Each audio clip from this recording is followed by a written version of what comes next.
Let's make a start.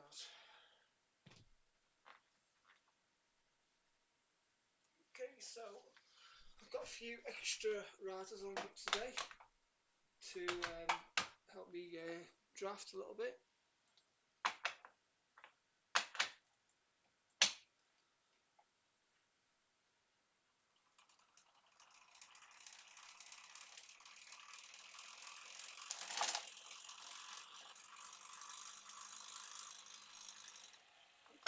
And let's get some sound back on again.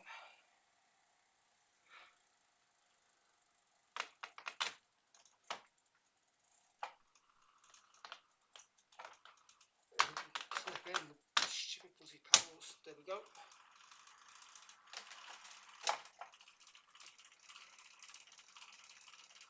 Yeah, that was probably one of the best names. The other old favourite in this graveyard, I guess, is Marichal. To Marichal, a good Belgian rider on the French Populist team. They're in the town of Wulpen as well, which is just again as this. Pop back into the big ring. But around about 129 kilometres to go, so in 8 kilometres time they will find themselves on the pedestal. These riders were very nice lead over there. We've got a relative lead of advantage. I think within slash by a minute or so. But the main field will go extremely rapidly when they hit the pedestal. On Marichal, there he is, on the race on his own, secured the majority stage 5 back in the year 2000. He did pop in and win dual Norman time trial last year, but that was with Chabanel, another French rider, so the 14-time trial. But so looking to make a name today, here he comes, willing to keep the pace up. And with that holding at 3 minutes 6, this is the peloton. A little rough ride on the inside there as they get through. And also a rough ride here because this is the AG2R rider, and that's on LDR. On AG2R, they've had a great start to the year, winning the Tour Down Under with Bosnia Gerrans, worked his way down, and I think he also was sticking around a little bit, but I think for fourth in the line for the championship, especially with so many antiques. The only part of the reserve car was the races where Lambert and all of the drivers have been very attentive to do some riding for an awful long time at the moment, because let's just have a look and see where he did go now. Got back into the small ring. Just to give myself a bit of a break. And they're those little rings on these roads. They lay the roads here in concrete slabs, and the edges are rather rough, and they tend to slip off and fall off. But I must say that looking at a peloton here, they've got Lamprey, have got the tempo going well. Lamprey are thinking of Alessandro Ballan today. He's one of the big boys when it comes to the sprint. How well will he ride the cobbles? There was all talk at the start this morning that everybody's talking about Tom Bowlen and Alessandro Ballan, who's never actually finished this race. But they're also saying this race is wide open to surprises today, and just look at the work being done now by the boys from Holland. This is Rabobank. They are getting very confident this year because they're not just winning one-day races now. They've got the firepower in that team to also win the stage races. They are now a complete team, and the Juan Antonio Fletcher is the leader today, and he has a real chance on this course. That's Graham Brown on the front. First time I've seen him in the Rabobank jersey this year. He's trying to set a little bit of an advantage up for Eric Decker in third position. Decker's a very experienced bike rider, but you can see everybody now is getting themselves organised for this lead out for the powder start. You see hands going up, indications that there's a little bit of danger a bit further up the road. There's an awful lot of panic starting to come into this event now because these guys realise, Phil, the powder start is the first rendezvous of the event. Terrific tempo by Graham Brown there, unable to go to the Commonwealth Games because the team at Juji said he stayed here in Europe, and he was rather sad about that because he won himself a couple of medals 4 years ago in Manchester. But this is a new team, a very important year for Graham Brown, anxious to impress on his teammates, but he has the firepower in those legs. Judging by the way that peloton is a bit bigger at the back, this is a very quick pace right now. Very rapid pace. You can see the concentration in the front. Those are the guys who are taking lots of attention to keep themselves out of danger, keep themselves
So they are straight out. That has to be the best way of advertising in Belgium.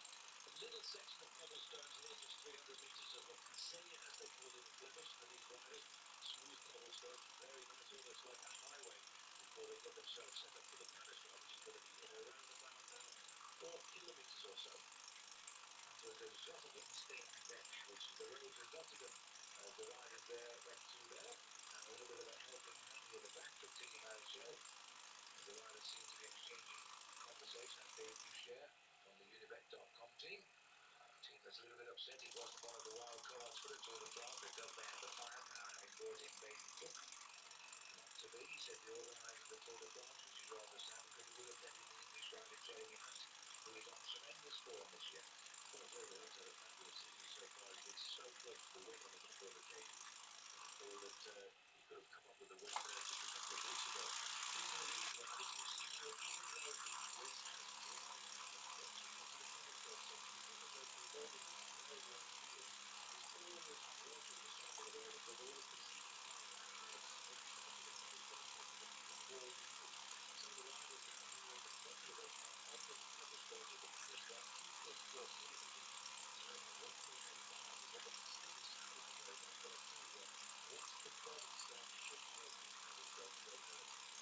Well, it was heavy rain at the start, and miraculously now, we've got even a kilometre more along the road.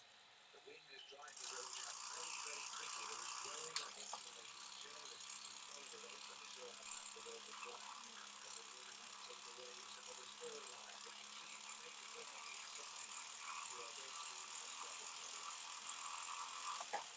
So looking now, fourth, no record so far. Few holes so far. Few goals. They're right over 3 minutes. They are now serious for time. A man, Michael Albacini and Leaky Gas. Team Marichal at Capitus. Philippe Auger. Leaky gas. Schmitz of Team Telecom. David Boucher back from the Unibet.com. And the still Solana rider, Philippe Riding in great rain, was riding just about top of the pack line.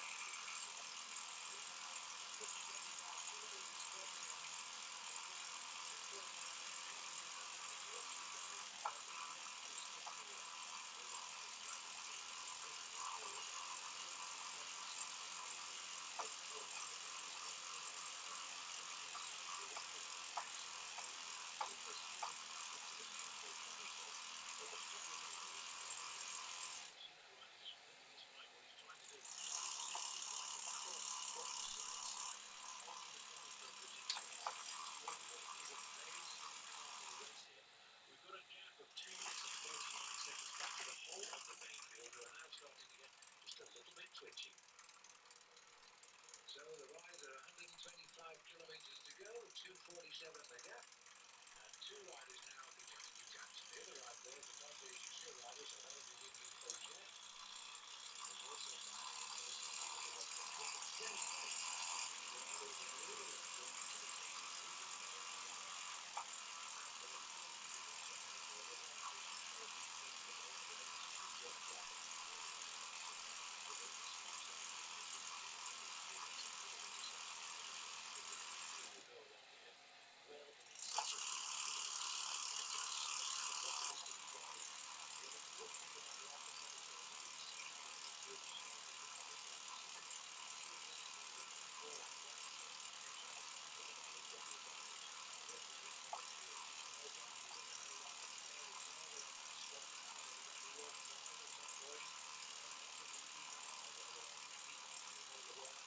It is clear that Lorenzo Bernal is also having a good start to the year, but they certainly will be there. Oh, and the Roadriders may be beginning to recover this year. The Conan squad taking out the first new big races of the year. The Roadriders waiting also for the Tour de California.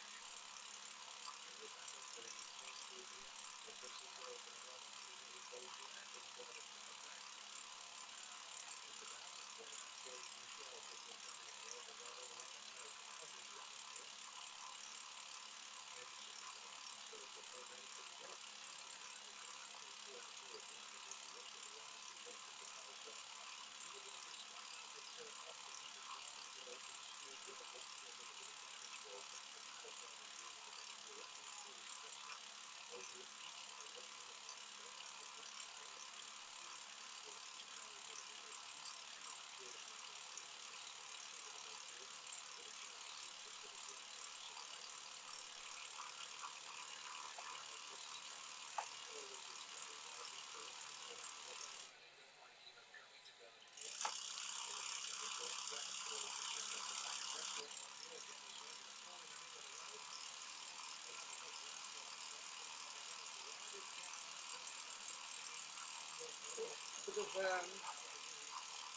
Volkswagen video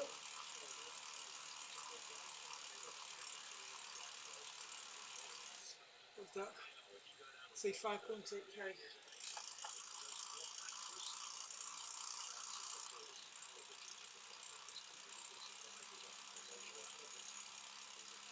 Watching the green tip profile on the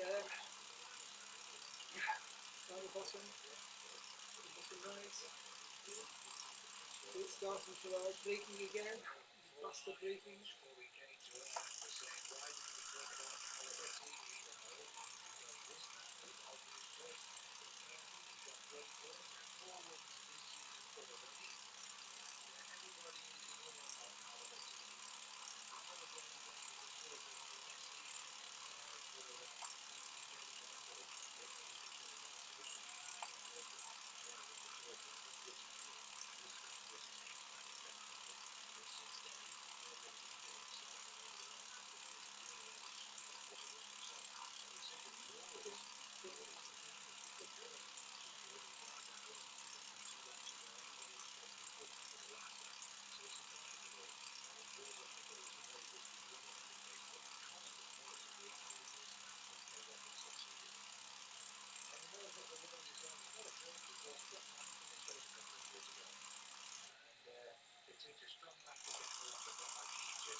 Well spread now.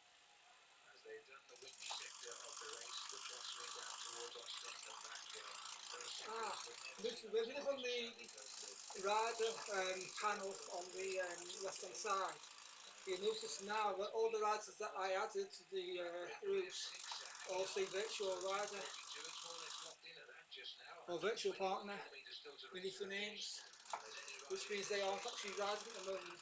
All they are doing is completing the route using the same power apples that they could have used in like the past year or two. Whenever this route was their first created.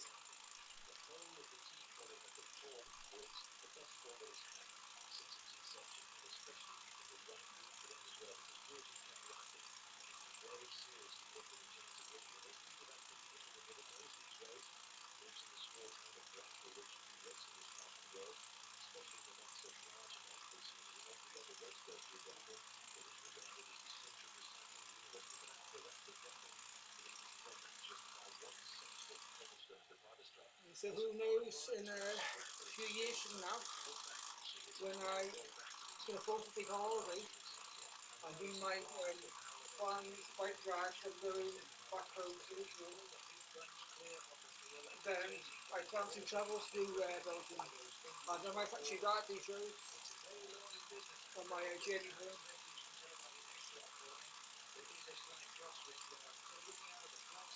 Never know.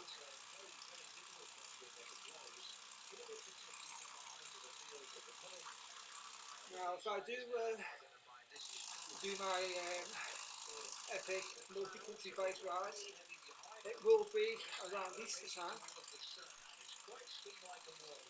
because we have extra public holidays.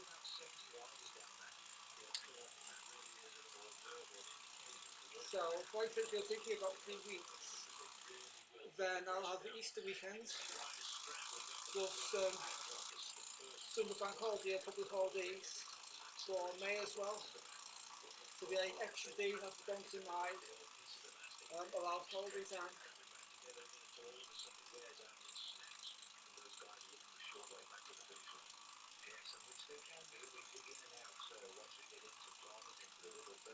Because every year bar one, I never take more than 2 days holiday at a time. We don't go anywhere. So it's pointless taking a week off all at once. Yeah, I'm not supposed to be for Christmas anyway. Got 2 weeks. Over the rest of the year, saving out 1 or 2 days off here and there.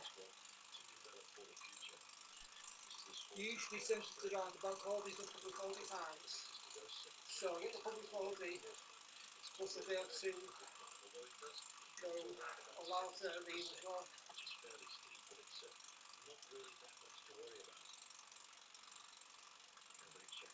Oh, you've got this though.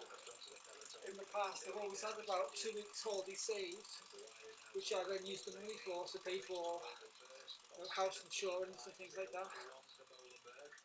But that's not allowed this year, so I've got to use all my 4 weeks holiday up. And it's 300 metres of that 325 is cobble.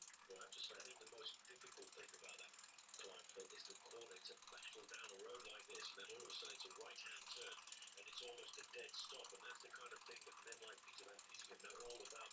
There's still about 3 weeks left of the road anyway. He can sit in the main field, and all of a sudden he finds himself at the right place at the right time to go around that corner in second or third place, and it's very important to do that because there's nearly always a crash on the Molenberg, especially halfway down the main field as riders are battling to try and find the right gear to be in.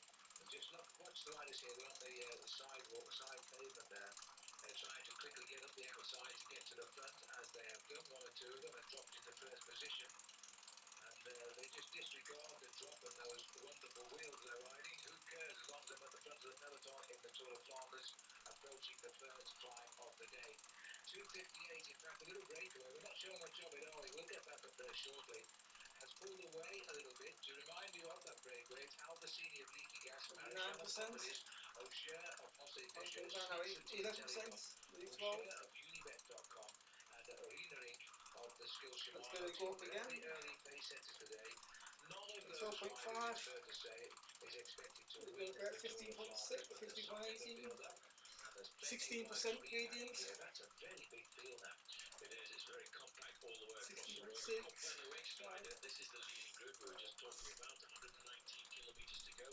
They have tipped up to around about the 3-minute margin, but you know they're not likely to win the event because all of the big favourites are in the main field behind. Nobody, as far as we know, has had any accidents out on the course. These riders are working together. That's Thierry Marichal on the far side. It's nice to see that the sun is au rendezvous, but it does still make it a pretty true Tour of Flanders because all of these cobblestone sections, Phil, will be still a little bit damp from the morning's rain. Just beginning to dry out, I think. Rienering is still going through. They got a wild card entry. 4.4 kilometres to hill number 1 of 17. Oh dear me, not so far in kilometres to go, but an awful lot of terrain ahead that will hurt the legs. The leaky gas rider there is Albacini. That's an unfortunate name for the bike team, isn't it? Leaky gas. Which is awfully sad, and that's Magnus Backstedt of the leaky gas team. Oh man, for what would have been a good ride from here, he had to, but he set his heart again on a great Paris-Roubaix next week, and that is to be now. He has a knee problem which is tendon damage, and he's been told he must stop cycling, otherwise it could be a far more serious injury, so he's out for a few weeks. That's always the difficult part of the early season races the riders have to go through because the inclement weather that does provoke an awful lot of bad knee problems, ankle problems, tendinitis. Brad Schmitz here from T-Mobile looking very comfortable, sitting up there looking over his shoulder, waiting for somebody else to come through. These riders know now that they're going to be the first riders to open up the account on the climbs because the first climb is now just about 3.5 kilometres to go. Auger going through there for Française des Jeux, using a massive gear, and I don't think that's all that sensible compared to the very nice pedaling style there of Schmitz who's coming through. At the main field, just a little 10% chaos in gradient, crowds, 10%, moving forward, trying to see as silver, much as they can, almost but they 12%, don't realise that these almost riders, as they 13%. come up to the Molenberg, are looking to use every little piece of road because they've got to take risks to get themselves to the front. It really is chaos. There's a rider there stopping and then moving into the dark. I think it's a natural break. Well, it must be very comfortable. You can be I think I can afford to go back to the large ring now. moving very, very quickly indeed. Using the whole of the road.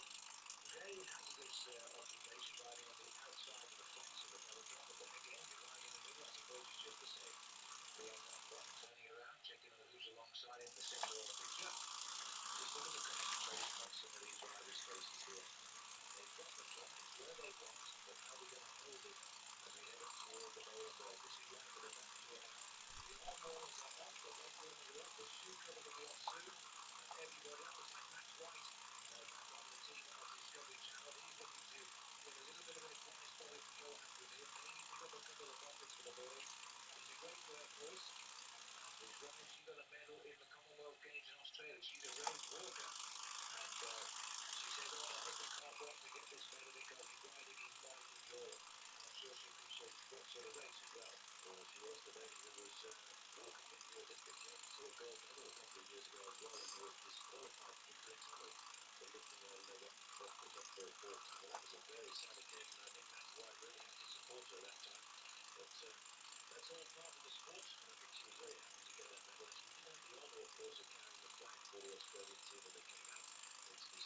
also getting a little bit out of the season in his early days as they ride along at the front. Alexander Balan scoring well this year. He might be their man. I'm sure he's going to be their man. They're really all riding for him here this afternoon. You can see Coppin is moving to the front. There's Leo Van Bon, national champion of Holland, a great rider. He's been around for so many years. He was a good track rider in the early part of his career, but now he's turned out to be a seasoned professional. Today I would think everybody, Phil, on the Beaton Locker will be looking after the man whose basic season is planned around this 1 week of racing. Peter van Peter will be trying to ride well this week and of course next week, because he's getting up there to around about 37 years of age, so he's quite a mature professional cyclist. But I think in a race like the Tour of Flanders, age is not really that important, because it's a lot to do with the experience and the motivation for a race like this. Yeah, and Peter's certainly got that. He's been training on the course as usual. Rory McEwen, by the way, the Australian sprinter, he doesn't like to ride this event. He's not in it, but like Peter van Petegem, of course, he lives in Greppel. So he's no doubt out on the course, cheering on his teammates, and Lotto de Wieteman, or Wieteman Lotto, as it's called these days. Well, these are all part and parcel of the guests and following the race around, and as we go back to the action here, you can see how everybody, they're so alert at this moment to the race, but they know how dangerous it is. These men too now are moving forward to the Molenberg. There's a little bit of chaos. Nobody should get peeled off of the Molenberg, but there's always the possibility of a crash halfway down the main field, which is why these guys want to make sure they get into the Molenberg in a good slot. The leaders must be within a kilometre of the climb at the moment. They, of course, are in the hands of the television directors to what pictures we see, but they must be about a kilometre from the start of that climb right now. And that's why these boys are getting a little bit excited, because 2 people, the minutes behind is not so far. He's a very fast tempo here. And look at another wave coming up on the left. Well, I just saw him. Bogle's coming up through the middle. This is Graham Brown. In fact, he was tailed off just a few moments ago, but he's fought his way back here because he knows he wants to get Juan Antonio Fletcher up there. He's a man who's moved across to Team Rabobank through the winter because of the collapse. There's Tom Bowden. Just a quick glimpse of that white jersey in the middle there. Bowden, remarkable this year for winning only 11 events. We very often talk about the curse of the black white jersey. Well, I don't think it's going to happen this year. He's broken that for sure. He's had a real world champion start to the year. Yes, 11 victories already. Might trade them all for this one if he wasn't again today. Last year, he won it on his own, getting away near the finish. But to win as a world champion, that would be very, very special in Belgium today. Awful lot of pressure on the young man. Patrick Lefebvre, the Quick-Step team, the team of Tom Bowden. When asked, was Bowden going to win, he just simply said, one of the team will. Well, that's confidence, I suppose. Well, they've already got themselves to win early on there into the line. It's the red, and it's very difficult to get to the line, unfortunately. He's recognized that this British national jersey seems to have won a number of times through his career, but this is some added pressure for probably both of the team that have for them. Tyler, can't see it. Oh, they might have a flat on tyre then. Is there something flat? Yes, there's one tyre down. It's a shame, Roger, at such a crucial stage of the race here, just before we hit the Molenberg. That's a quick wheel change. The mechanic's up alongside him there. The front wheel is in. He should be up and riding very shortly. Very shortly, these riders, these leading group of 6 will take the right-hand turn, and they will I don't think somebody passed me, I didn't even notice. In fact, so there you can just see the cars in front taking the right-hand bend. 1 kilometre or less. There we go. A lot less. That's the turn to climb the Molenberg. It's not a big problem for the breakaway of 6. They can see it clearly. There's the graphic for you. They're saying it's 460 metres, an average of 7%, the steepest of 14.2%. And we're here at climb 32 metres above sea level. Up to another 200 metres of minus 12 because we're about to be going for the Molenberg. It's Patricia, who looks to be riding the cobbles not quite as well as the others. Yeah, but this is what they're all about. This is all about. It is about to win this race. What you need to do in these races now for the second of the day in Flanders here, because it really is going to be all about the finish. This is the biggest sport. I don't know what the water is like yesterday. But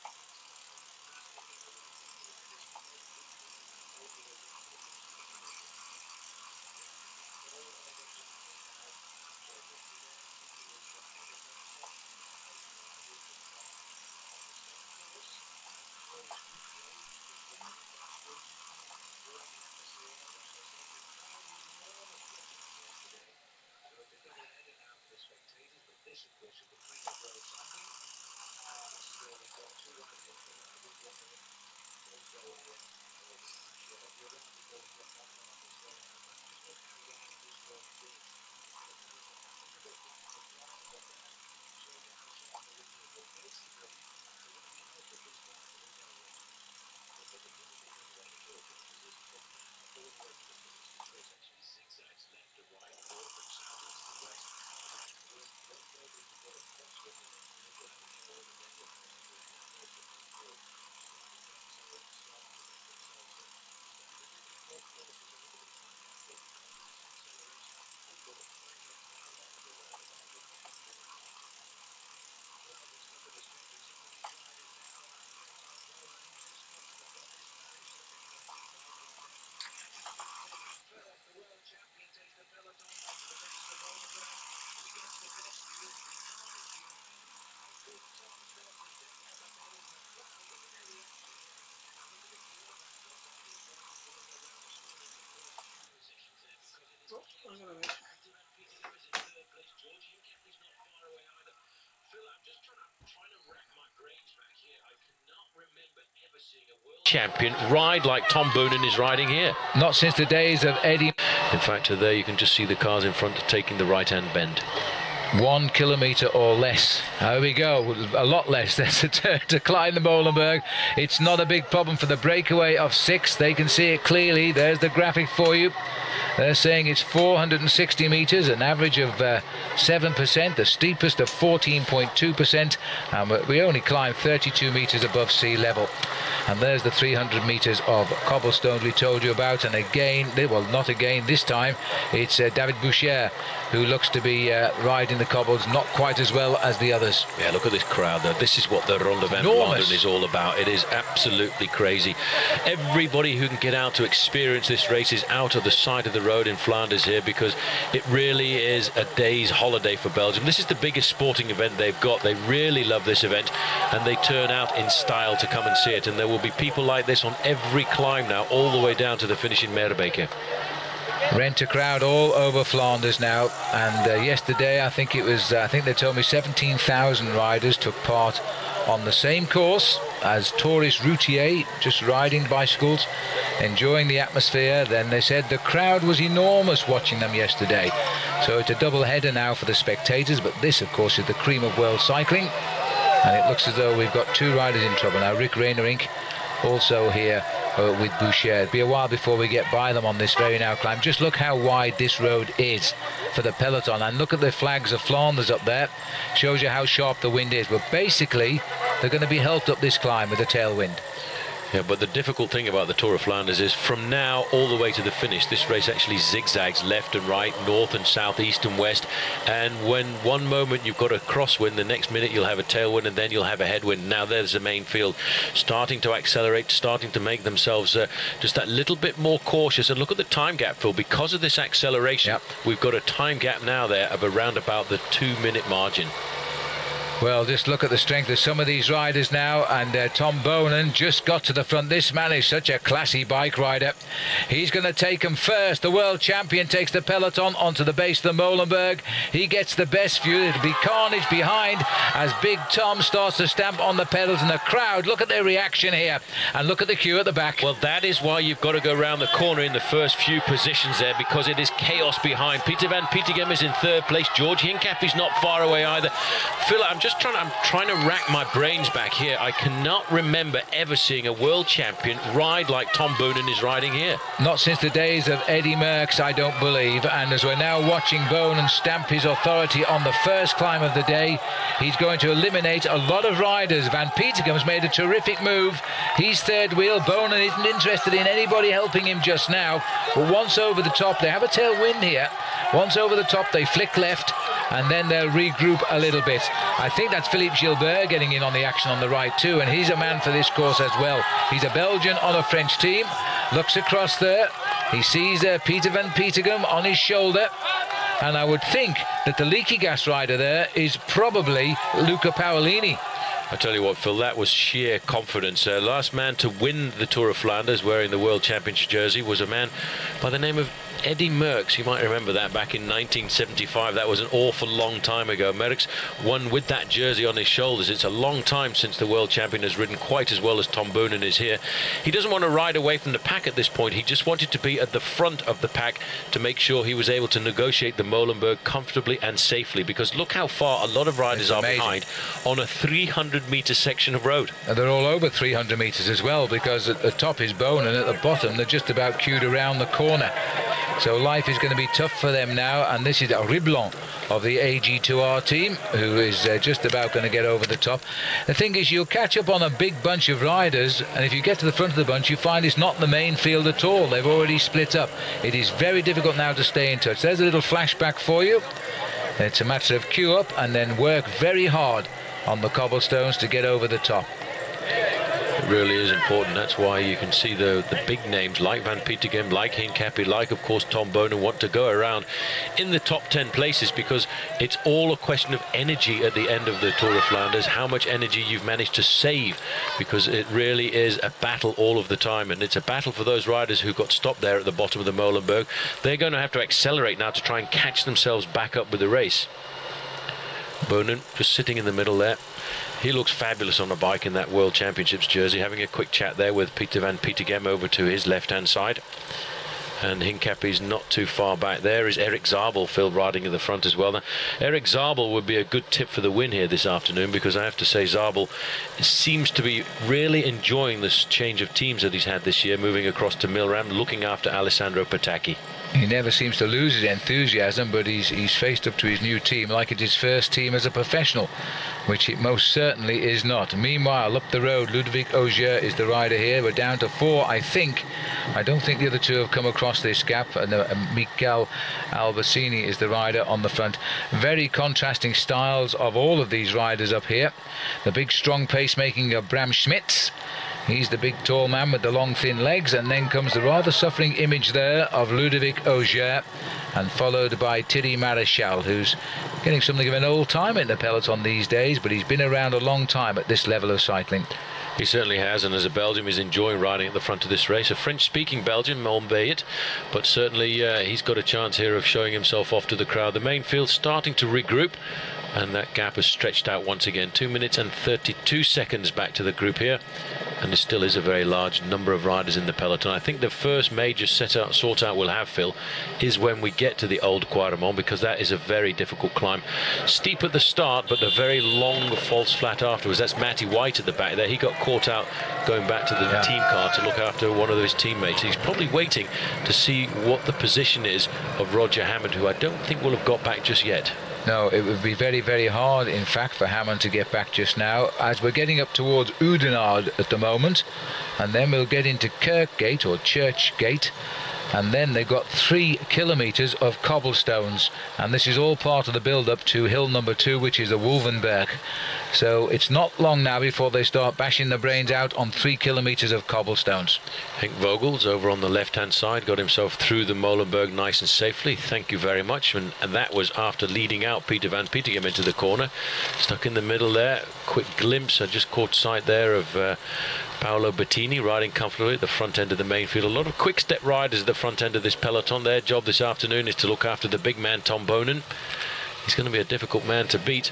I did catch a glimpse this morning at the start, Phil, of Frank Vandenbroeke, who actually rode quite well in the 3 days of Le Panne, finished in the top 10 in the individual time trial. I wonder if he'll be able to do something today. The bad boy, the prodigal son of Belgian cycling. He's had a lot of ups and downs, and this is probably the last chance he's ever going to get in his career. Well, people this morning were tipping him to either win or not finish, so you have to take your choice. That time will tell, of course. He certainly did have a great 3 days with De Panne. I thought he was sitting just outside the limelight there, waiting for today, and we'll see. The race has a long way to go. That field is basically regrouped, but of course the best position right now is in the first 10 or 15 riders, and that takes a strong man to be there. The rest are following their leader around the Flemish countryside. They know what's ahead, and once on a narrow road like this, you see, you can slow the race right down. Watch that gap of 2:54 go up as I speak to 2:55, because they've got the head of the peloton and nobody can get through anyway. No, that's the other important thing about Flanders. The roads are so narrow. When you've got 10 or 12 riders across the breadth of the road, there is actually no way of moving to the front. There's Bonen comfortably there at the front end of the pack, and it's a status quo now. We're looking at about 7 kilometers till we get to the next climb of the day. Again, a rather difficult climb, the Wolvenberg. Yes, and as the field here now, we're at 110 kilometres today. Remember, the race is a total distance of 258, which is 160 miles.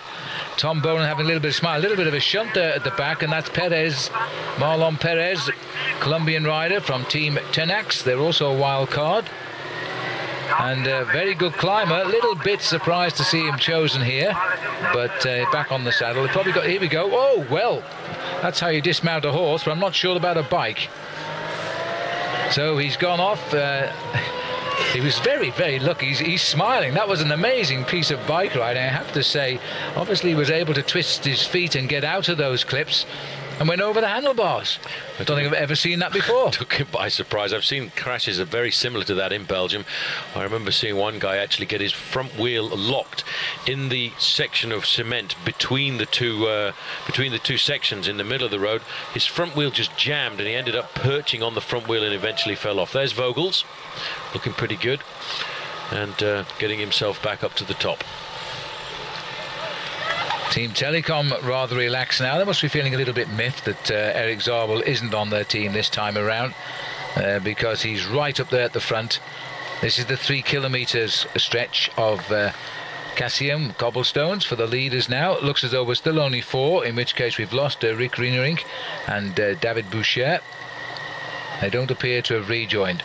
The Kerke Gate, the gate of the church, and this is a long section of cobblestones, fairly smooth section. You can see it's a well laid out section of cobblestones, not that dangerous, but it does go uphill slightly, and that makes it rather difficult for these riders. When they come off this section of cobblestones, they've got around about 4 kilometers, and then they'll come to the second climb of the day, the climb of the Wolvenberg, which is a steep tarmac climb which goes up to around about 19% with an average gradient of 6.3%. These guys, though, they know it's basically a question of survival, because sooner or later they will get pulled back into the main field, which is stretched out because of the fact that we're on a smooth section of road now to 3 minutes and 20 seconds. And the good folk of Belgium are being they're acting impeccably today, as they just sit there, cheer the crowd through, waiting to see the arrival of Tom Bonen, who's bang on the front of the peloton. He must be hearing his name everywhere he pedals at the moment in Belgium. He's even moved out to live away from the country because of the popularity. He simply likes to train in a little bit of peace and quiet. Here's life at the back of the peloton. Looks as though Leon van Bon, the champion of Holland, has slipped right back. This will be a flashback from moments ago. I'm not too sure why, unless he was stopping with a flat tyre. Well, that was on the Molenberg, and that was a little earlier on, and that was a report that he seemed to be in a spot of difficulty, and that was a big surprise to me, because he looked rather good just a few moments before the Molenberg, riding up at the front end. So back with the leading group of 4 riders. That's Thierry Maréchal on the front, and they've stretched it out to about 3.5 minutes, and it will certainly start to disintegrate that gap, Phil, once we get to the rapid succession of climbs, like of course the Old Quaremont, the Patersberg, the Koppenberg. That really is the reputation of this race, and there's so many climbs, and they're all in recent years really compacted down towards the end of the race. Yes, all the big names of this race are still to come here as these riders stay clear. 108 kilometers left to go, 3 minutes and 37 seconds, but still going up here because the pack have just shut it down at the front. The race is still ahead of them. They were close to just over 2 minutes at one stage. It's gone out to nearly 4 now. But they won't rate these riders as possible winners. But believe me, this race has been won in the past by riders who weren't rated as winners. And the biggest one that springs to mind in modern times, I suppose, the last French winner, Jackie Durand.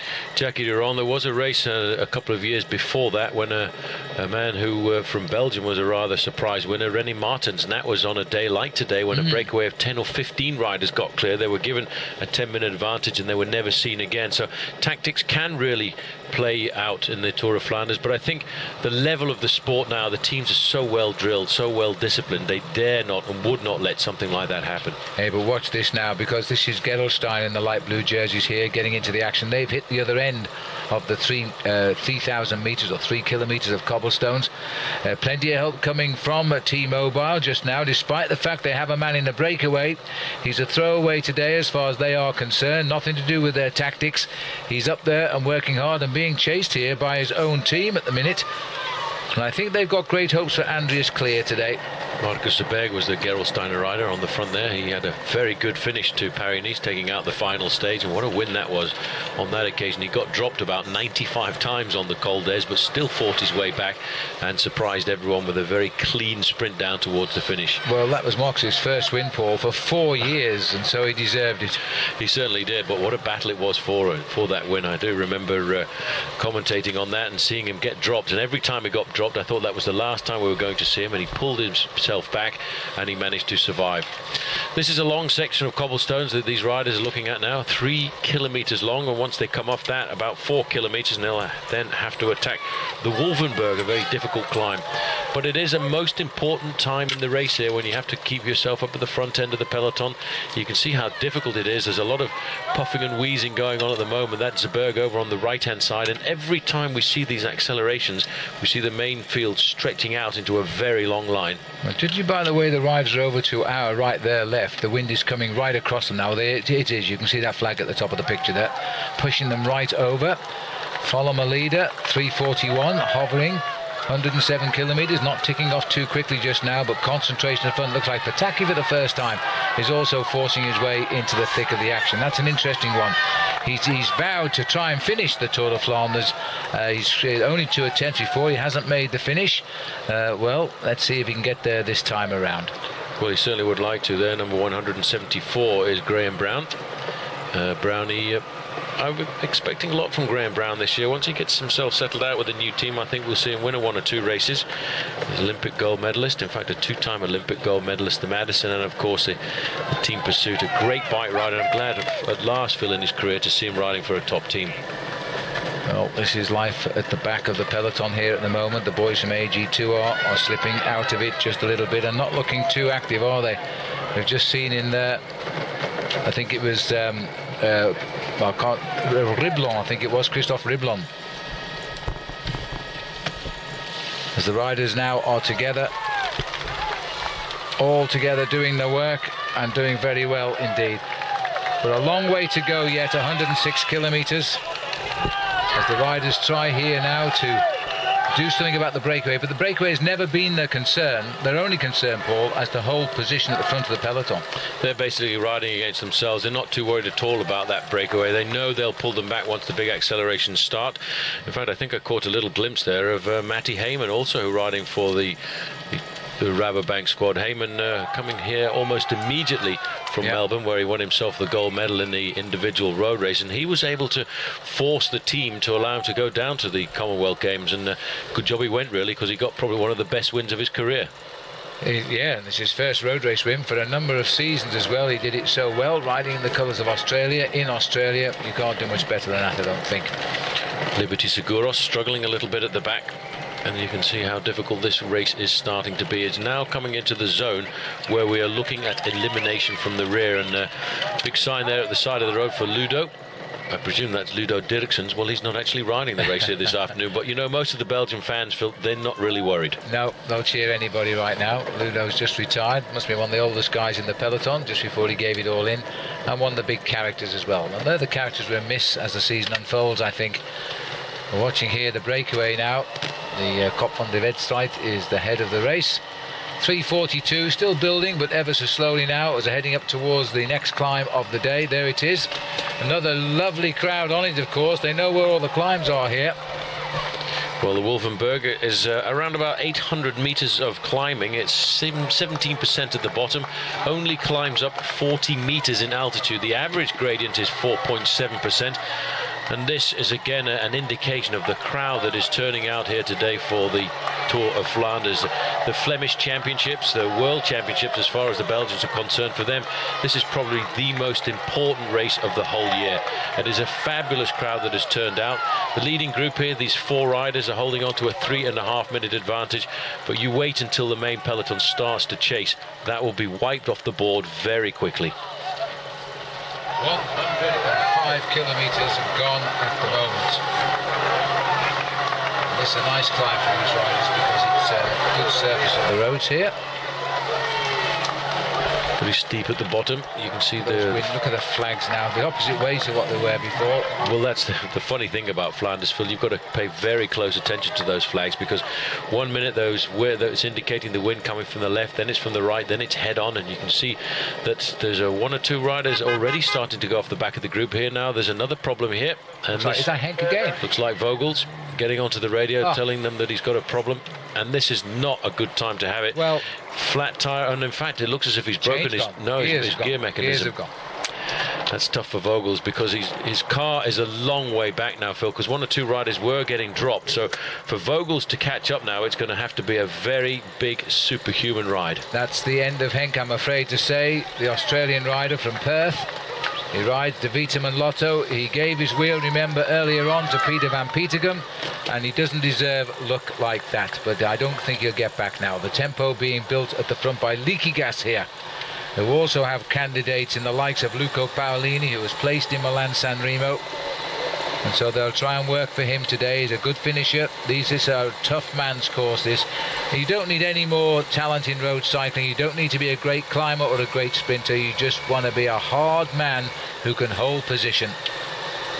Everybody's starting to calm down a fraction now. Once they've gone over the Wolfenberg, they've got a little bit of respite, I would have to say, Phil, for around about 20 kilometers or so, because from the top of the Wolfenberg, 20 kilometers to get to the Old Quaremont. Then you've got three very difficult climbs in quick succession.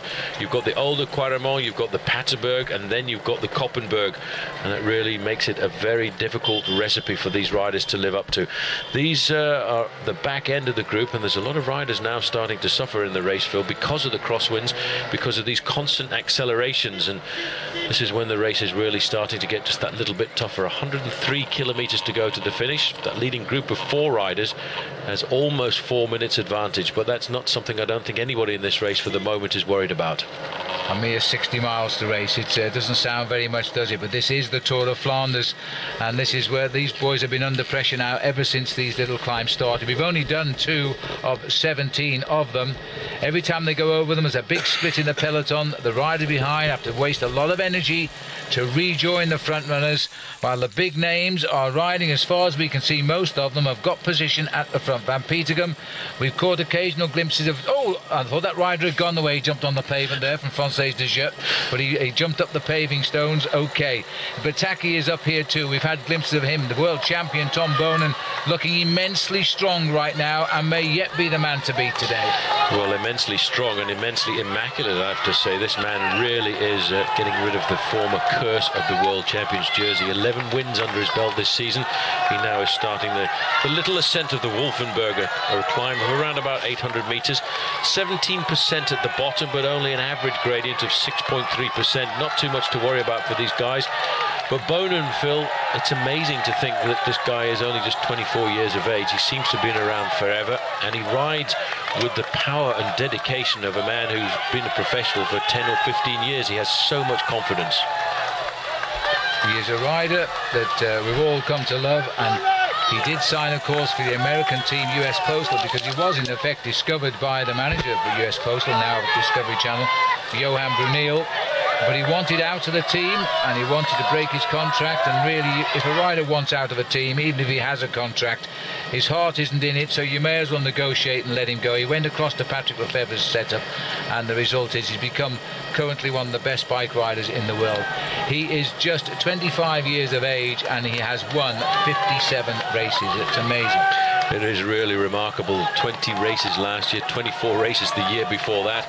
But he's a man who I think, Phil, is going to be the man of the classics for the next 10 years, because he really rides with complete and utter confidence. I mean, the way he won the Tour of Flanders last year was a major surprise to us, but then all of a sudden he backed it up with a win in Paris-Roubaix in a very similar style as well. Well, wise man Tom Bonen getting the food in now when life is a little bit easier for him. Just coming over the top now of the second climb, the Wolfenberg. And we race on now to climb number 3 of the day. Again, every time there's a little bit of a flurry, the gap closes very slightly on the breakaway. The breakaway then pulls away again as it settles down. The next adversary of the day, as far as the climbs are concerned, is quite a little ride now towards the Old Quaremont. This is a beautiful little climb. A lot of riders go out, tourist riders who come here to watch Flanders and ride the old Quaremont. Very narrow, very steep, and we're going to see a great battle to its entry, that's for sure. Oh, it'll be a monster battle, and a big monster battle over the top as well. We're now looking at this leading group, the main field, I should say, of all the leading contesters, and slowing down a fraction at the front, and that's because these guys now know they've got 20 kilometers or so on fairly good roads before they get themselves to the start of the Old Quaremont, which is a climb of around about 2.2 kilometers, but 1,500 meters of that climb is in fact on cobblestones. Just looking at the front, everybody taking time to just relax a fraction and getting themselves topped up with food. It's so important in a race like this to keep eating, keep drinking, because especially in this cold weather you tend to burn just a few more extra calories. Team Cofidis moving to the front now as well. Always you've got one or two riders at the front end of the group from, of course, Discovery Channel. They'll be thinking today that George Hincapie is going to come up with the goods, and I have to say, after a good start to the season in the Tour of California, I would think George Hincapie has probably got one of his best chances ever. And in fact, talking to one of the soigneurs from his team, he said that he reckoned George Hincapie was probably in the best form.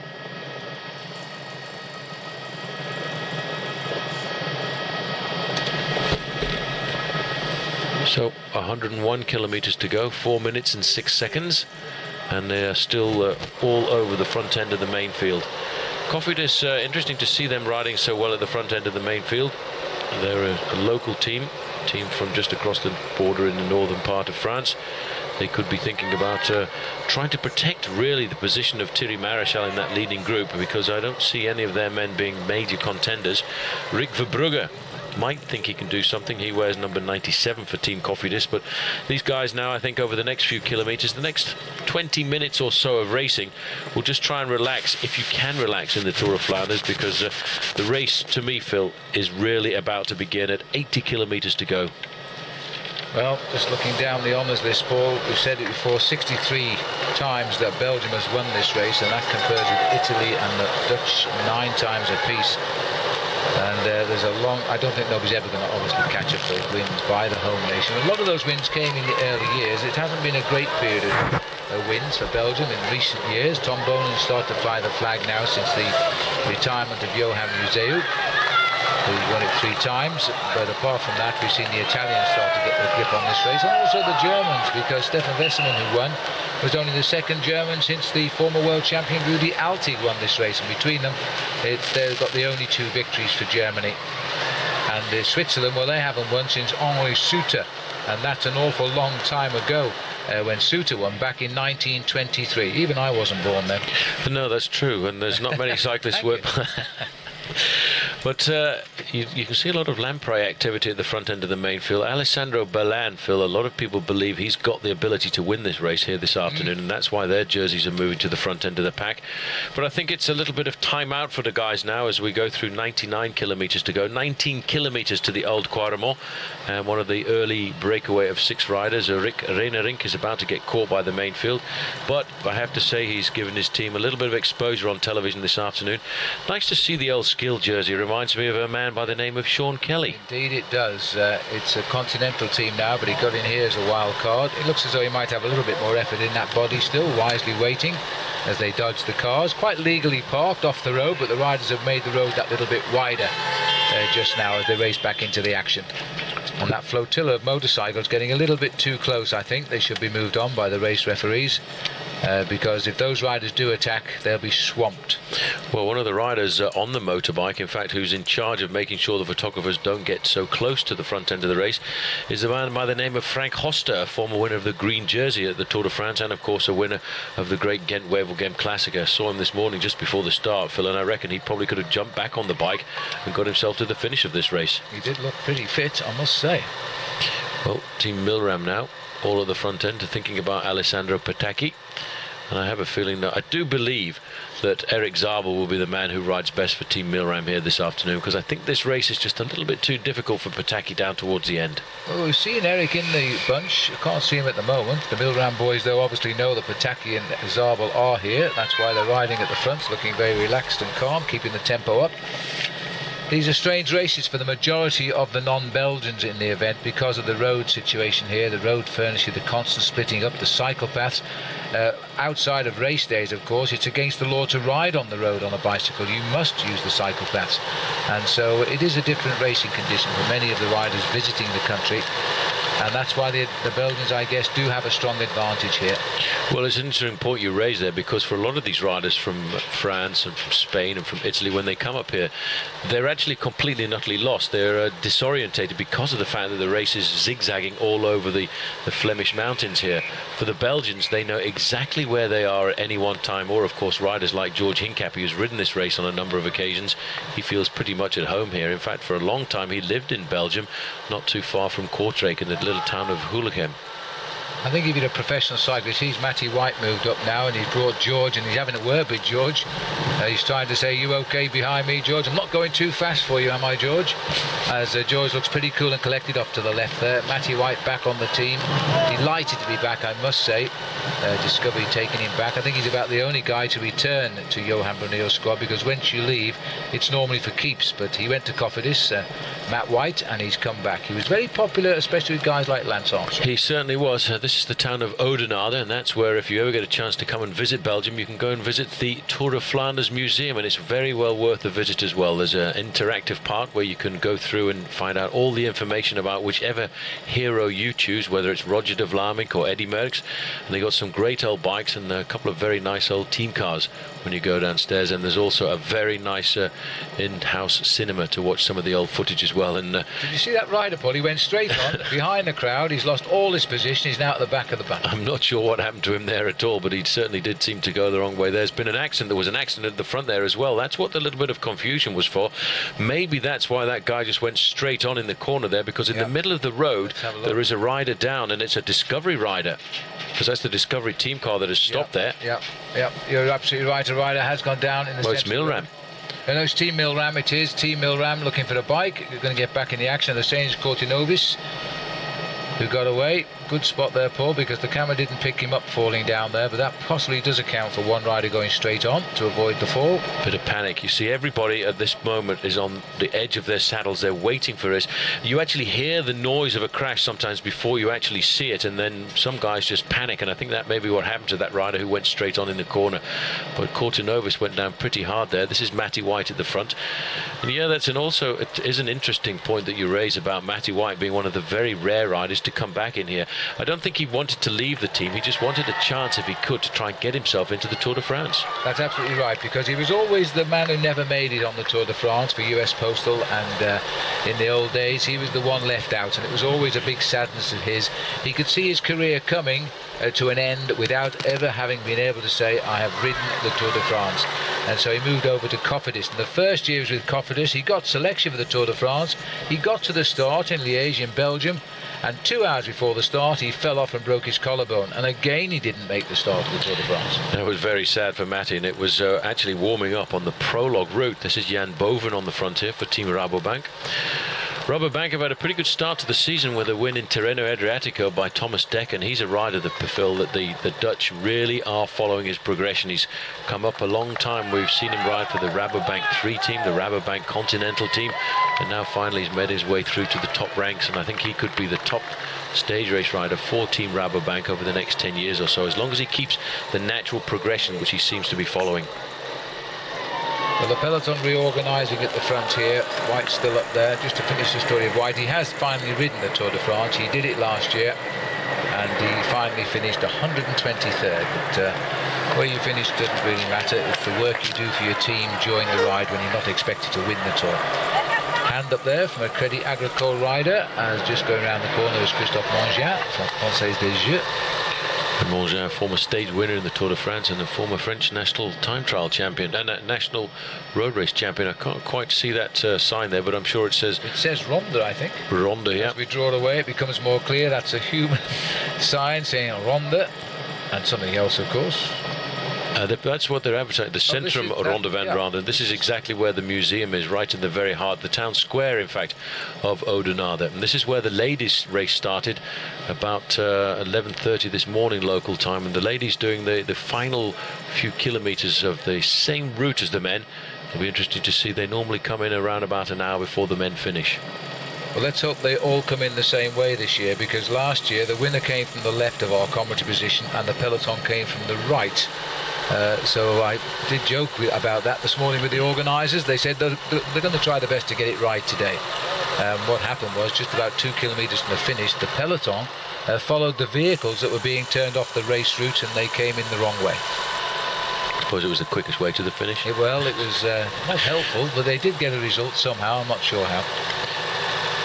So looking at the riders here, there's Hincapie in the middle, starting to be attentive. Everybody now, Phil, has to be attentive, because this is the real important part of the race. We're going right the way through Oudenaarde, right through the middle of town, and now setting ourselves up to about 158 kilometres covered in the race. And that's about 100 kilometres to go to the finish. But the older Quaremont comes at 84 kilometres to go, so 11 kilometres now to the top of the older Quaremont. These riders have stretched out their advantage quite a bit over the last few kilometres, but I think it's because of the lull of this 20-kilometre fairly flat stretch. The riders in the main field taking a back seat, making sure that they've taken on board a bit of drink, taken on board a bit of energy, and making sure that they get themselves ready now for what is going to be a very intense part of the racing. The old Quaremont for the 4 leaders, 8.6 kilometres away. 95 kilometres to go. These boys driving on. They really will not be dreaming of anything more than just where they are right now. They won't be thinking of the finish. They know that the chances are they won't see it in the lead. It'll be interesting to see what the old Quaremont picks out of them. The weak ones will slide to the back. It is a steep climb. You can't really get out of the saddle on it. It's quite badly cobbled. And a lot of riders in the peloton, I don't think, will ride up it. No, it's going to be very difficult. That's why, again, it's going to be an important part of the race this year, the big battle to be at the front end. In fact, the story overnight is that a number of fans went out and stole cobblestones from the They've actually put security to stop people taking the stones. Yeah, some people are a bit crazy. They stole 3 cobblestones from one place and 1 from another place, and yeah, they've put security on overnight to stop people choosing and stealing what is a major monument here. Yeah, it's not something we like to hear. A souvenir is a souvenir, but don't take the road of the Tour of Flanders, because they leave rather big holes in the spaces where the cobblestones were. Here's the main field now, again coming out onto a wide, good piece of smooth road here. Everybody always looking around, always checking who the riders are alongside them, who's feeling good. As you can see, these boys now taking on lots of fluid, as much food as they can eat, because they know what lies ahead. And this is the time to do it, because at times you won't be able to take your hand off the handlebars because of the cobbles or the climbs to come. Well, again, it's a big battle for the old Quaremont. 10 kilometres to the summit of the old Quaremont, about 8 kilometres to the bottom. And the old Quaremont, again, Phil, a very narrow road. If you get yourself into the top 10 at the first corner at the bottom, well, then nobody's going to be able to come out past you and displace you, because there is nowhere to go by. Just watch this rider taking on board a bottle here. Looks like Mark Wouters taking on board bottle number 2 there as well. And missed that one. No, he did, sadly for him. Yeah, I wonder what he's thinking in the back of his mind there, but at least he's got one. Former champion of Belgium, Mark Wouters, got the yellow jersey in the Tour de France. He had a great spell in his career mid-term when he won major races one after the other. And this is the other end of the peloton, with riders still popping back to the team cars and taking advantage of what is a slight lull as we nudge up to that breakaway at 5 minutes. It was brought back to just over 2. It's going away again now, and that's the way it'll be for a moment. The tempo will start when the big riders split off the front of this race as each other starts to attack. Just sitting here at the back at the moment, number 206, there's Frederic Verschelen. Chocolat Jacques, slightly new colours for them this year, as he takes on plenty of food for the rest of the day. And looking at the back of the peloton, there's no effort at all there right now. But that's not the case in the next few kilometres, because you'll see the charge to get into the old Quaremont in the first 5 to 10 places is going to be just like a bunch sprint, and that's when you see riders taking massive risks, and that's when I think we'll get a chance to see once again the World Champions jersey. The nice little cheeky move here by Liberty Seguros, trying to pull themselves to the front end of the main field. And why not, when you've got a little bit of a lull in the race? Give it a go and see what happens. Leaky Gas got 5 men here at the front. Luke, 6 men out of their 8 entries. And Luca Paolini will be their marked man today. A couple of riders popped over to the cycle track on the right. Chocolat Jacques moving men up to the front as well. I'm not too sure who's gone there for Liberty Seguros. Looked a very neat little rider as he's left on the other side. We'll catch him up when he gets clear. Well, 2 Australian riders on Liberty Seguros here at the Ronde van Vlaanderen. Alan Davis, who was 3rd in the Commonwealth Games in Australia, and of course Aaron Kemps, who is in the field as well. Moving up to the front, you can see the red, black and white jerseys of De Vita Monlotta. They're looking after Peter van Pietegem. Well, it's all action at the back end of the peloton here. Again, this is Just Postuma, one of the riders who we've seen an awful lot of. Very good ride in Paris-Nice last year, a good ride in Paris-Nice this year as well, when he got 2nd on one of the stages, taking on board bottles. Now, they won't be for him. Those will be for some of the leaders of the team, because the team leaders don't want to lose position at all at this stage of the game as we get so close now to the start of the Old Quaremont. Good start to the year for Joost, 7th in the Het Vol Classic. But this won't be the race he'd be down for to win. He's to help the rest, apparently. So we'll see what he can do. Just 25 years of age. Plenty of racing left in his legs there. Another 8 seasons if all goes well. Rabobank, a much more all-round team now. They've got riders for the classics as well as riders for the overall classification. 92 kilometres to go.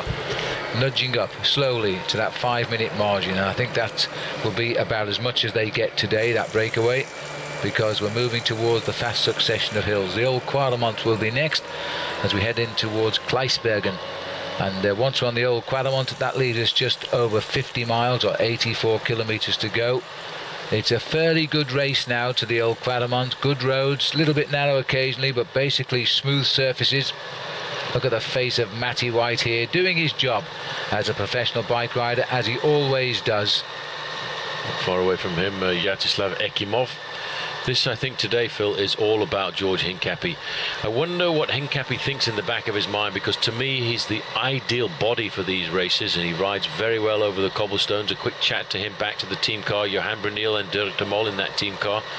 Hincapie knows how important the Old Quaremont is. You know, Hincapie's been around for a long time, turned professional at 19 years of age, and for many, many years he was the youngest member of the professional peloton.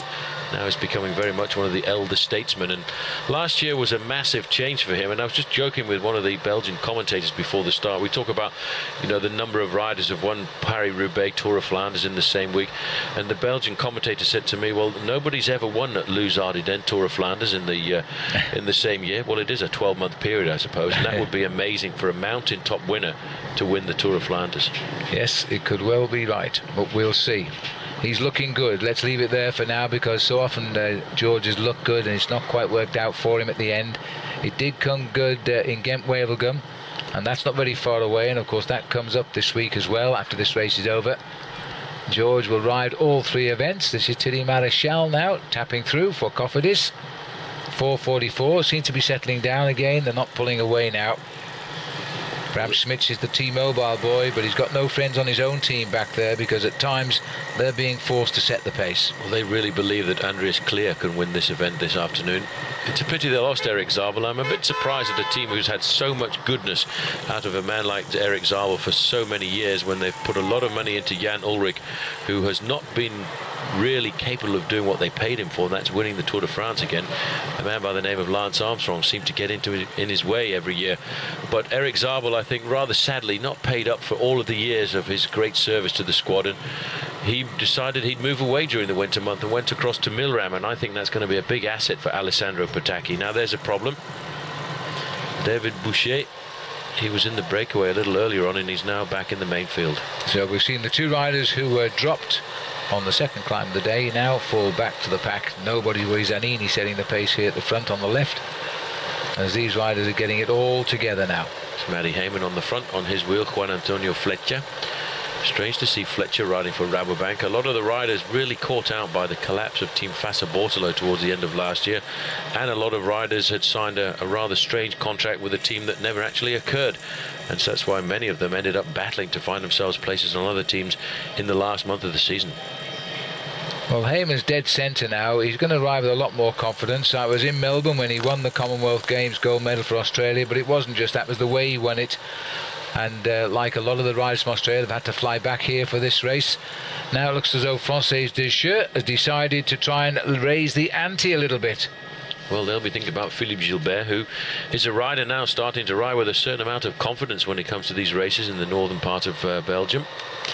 He's a good rider, a great little sprinter. The first time we saw him actually was in the Tour Down Under in Australia a couple of seasons ago when he took a stage victory.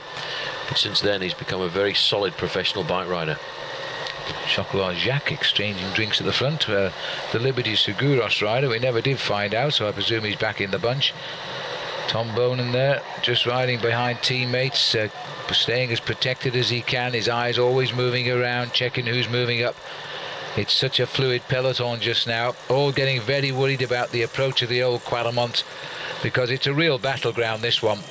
It's a very narrow, dead straight climb up past the little coffee shop on the right at the top, and then dive across the other side, and then the hills are upon us. Well, there ain't no sound of music. There's no sound of music at all once you get to the top of the old Quaremont.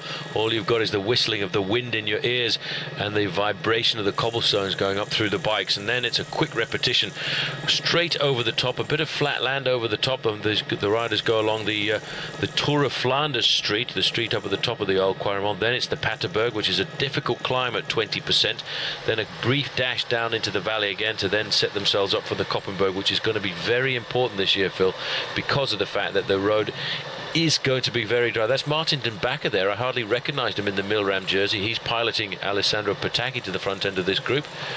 A serious rider. Another rider who, rather strangely, having spent the majority of his career riding for Team Rabobank, has decided during the winter months to move across to this brand new team. It's a German milk product company, Team Milram, and they are really one of the top teams on the block.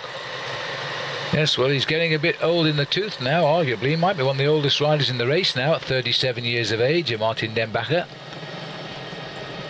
And he's a rider who is willing to work for his team captains. He'll do his job and then he'll drop away. He did get a win last year. He won a stage of the Tour of Austria. And at 37 years of age, he really must look after himself tremendously well to ride at this level. Yeah, he's a good professional, been around since 1990. That's a very long career in this day and age. Normally most riders look at a career of around about 10 years. There's a rider there done a little bit of cyclocross down the middle. He, one moment thought he was on the bike path, and all of a sudden the bike path turned into a row of gardens, and he managed to pull himself across and get to the bike path just over there on the right hand side. A very compact group here, Phil.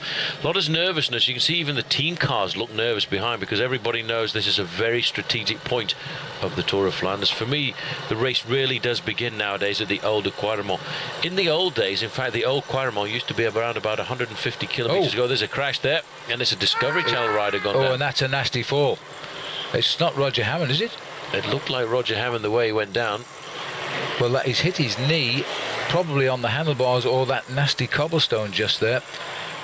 But it does look like Roger Hammond, although his face is all twisted up there. Well, that's a fall again. It happens all the time. If you're on the outside, it is poor Roger Hammond, the British rider in the race. They sit on the right-hand side of the peloton. He's clipped the cobblestone. It's a nasty gash on his knee just now. Well, going down on his very knee like nasty that, gash. What has happened, Phil? He's got himself stuck up in that little bit of cobblestone, and that is just really ornamental cobblestones between the road and the cycle path over on the right-hand side, and that's a bit of a surprise for Roger Hammond, because he was a former world cyclocross champion, but that is a very nasty injury. Well, maybe we can see it here. It'll be on the left as we look, so it'll probably be in the trees, I think. There he goes. Just popped out of the peloton near the back of the bunch. Not a very good shot, but best we could do from the helicopter, I guess. But that's poor Roger Hammond who's down, and this will be a big blow to him and the team, because this is the time of the year when Roger is anticipating firing. There he goes on the right of the picture. Yep, and it is, you see, it's those cobblestones. Everybody is on the edge at the moment. They're very nervous. They're trying to keep themselves at the front end of the main field, and that little bit of ornamental cobblestone edging to the road there really is what made him come unstuck, and that, I think, is a very nasty injury. That's the last we'll see of Roger Hammond here this afternoon. That's an open wound on his knee. It looks as though it's going to require a few stitches and a little bit of recuperation there. So I would say, looking at the injury there, Paul, Roger is out of Paris-Roubaix, and that might be a big blow to George Hincapie. Huge blow to George Hincapie, but he still can count on a couple of very strong allies, as of course Leif Hoster and Stein de Volder are both in very good form. Well, that spectator was very lucky there. I think the answer is, if you get caught in the stream, it's not to move. Well, that's the only thing. If you are a spectator, and this is a very good piece of advice, if you're in a situation like that at a bike race, do not move, because the bike rider will always miss you. It's his job to do so. Well, these are not easy kilometres as they tick away. Here's another look at the spectator here. Watch him as the rider shoots out of the pack. There he comes now. Wait for it. There. No, sorry, there. Just lucky enough. He should have stayed where he was. He was doing all right, but now he's still okay. The peloton go. He's in the race now at 37 years of age, Martin Dembacher.